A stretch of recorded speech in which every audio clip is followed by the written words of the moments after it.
July 5th, 2021. Guys, a very quick video this morning. I got some things I've got to do, and then this afternoon I'll do another update, and we'll keep an eye on this.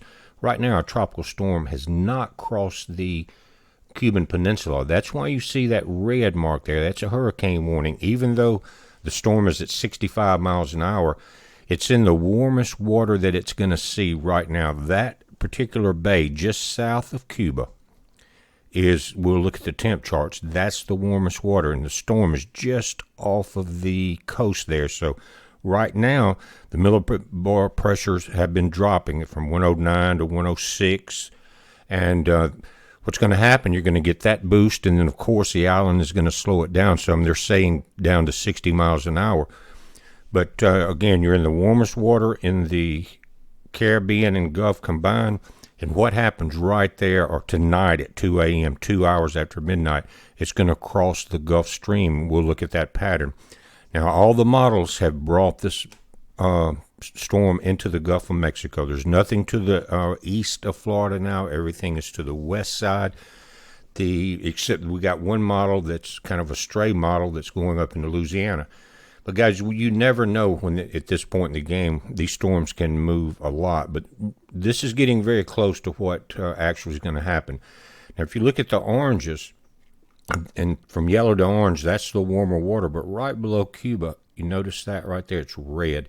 That's where a storm is positioned now. That is why they have the red hurricane warnings up. It's a good idea, even if it doesn't quite get to a Cat 1, because it's going to be strong. But here is the Gulf of Mexico. In the Gulf, this is the Gulf Stream. So it's going to cross it. Now, the Gulf Stream's been very crazy for the last few years. Sometimes it barely even goes into the Gulf anymore.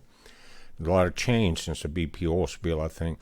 But it's going to cross somewhere in here, come out of this warm water, be slowed down by about 5 miles an hour, they're saying, and then enter into this Gulf Stream. That, again, is going to fire this thing up. We may end up with a Cat 1 from this storm. But, guys, again, a quick update. I got to do some running, and when I get back in, I'll do a more complete analysis of this storm.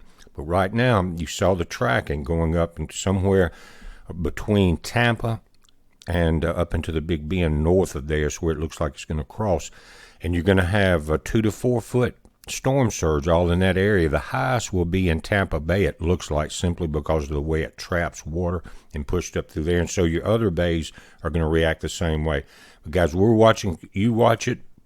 Stay tuned for a full update sometimes after lunch. It's a heads up. Be safe.